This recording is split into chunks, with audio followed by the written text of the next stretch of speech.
ശബരിമലയിലെ അയ്യപ്പന്റെ സ്വർണം കക്കാനല്ല കാക്കാനുള്ള സംവിധാനമാണ് ദേവസ്വം ബോർഡെന്ന് KPCC working president Shafi Parambil MP പറഞ്ഞു. ശ്രീകണ്ഠാപുരം നഗരസഭയിലെ കൂട്ടമുഖം പാലത്തിന് സമീപം UDF സ്ഥാനാർത്ഥി സംഗമം ഉദ്ഘാടനം ചെയ്ത് സംസാരിക്കുകയായിരുന്നു അദ്ദേഹം. ശബരിമല ശ്രീകോവിലിൽ പോലും കയറി സ്വർണം മോഷ്ടിച്ചത് ആദ്യമായി പിണറായി സർക്കാരിന്റെ കാലത്താണ്. സർക്കാർ നിയന്ത്രിത സംവിധാനമായ ദേവസ്വം ബോർഡിന്റെ 2 പ്രസിഡന്റുമാർ ഇപ്പോൾ ജയിലിലാണെന്നും അദ്ദേഹം ആരോപിച്ചു. OV ഹുസൈൻ ഹാജി അധ്യക്ഷത വഹിച്ചു. NP Rasheed, KG Jayaraj, EV Ramakrishnan, Vijil Mohanan, KP Gangadharan, NP Siddique, MO Madhavan master, PP Chandrangathan, doctor KV Philomina എന്നിവർ പ്രസംഗിച്ചു.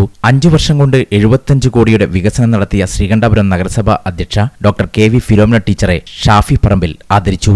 ഏറ്റവും പ്രധാനപ്പെട്ട ആരാധനാലയം, ലക്ഷങ്ങൾ കടന്നു ചെല്ലുന്ന ആരാധനാലയം, കോടിക്കണക്കിന് ആളുകൾ വന്നുപോയിട്ടുള്ള ആരാധനാലയം.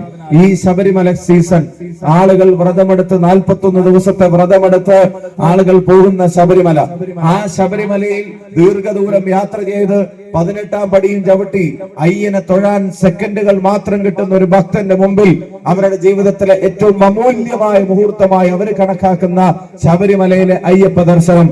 ആ അയ്യപ്പന്റെ ദ്വാരപാലകാശിൽപ്പെട്ട സ്വർണം കിലോ 4.5 അടിച്ചു മാറ്റിയ ആളുകൾ ഒരു പാഠം പഠിക്കുന്ന തെരഞ്ഞെടുപ്പായി ഈ തെരഞ്ഞെടുപ്പ് മാറും.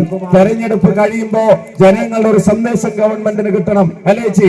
ഗവൺമെന്റ് അറിയണം, ദേവസ്വം ബോർഡ് എന്ന് പറയുന്നത് അയ്യന്റെ സ്വർണം കാക്കാനുള്ള ബോർഡാണ്, കക്കാനുള്ള ബോർഡല്ല എന്നുള്ളത് അവിടുത്തെ ജനങ്ങൾ അറിയണം.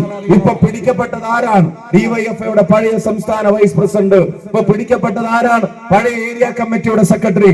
ഇപ്പൊ പിടിക്കപ്പെട്ടത് ആരാ? പാർട്ടിയുടെ ജില്ലാ സെക്രട്ടേറിയറ്റ് അംഗം. ഇപ്പൊ പിടിക്കപ്പെട്ടത് ആരാ? പാർട്ടി MLA ആക്കിയ ഒരാൾ. ഇപ്പൊ പിടിക്കപ്പെട്ടത് ആരാ? പാർട്ടി എഴുതി കൊടുത്തിട്ട് ഗവൺമെന്റ് ദേവസ്വം ബോർഡിന്റെ തലപ്പത്തേക്ക് വെച്ചൊരാൾ.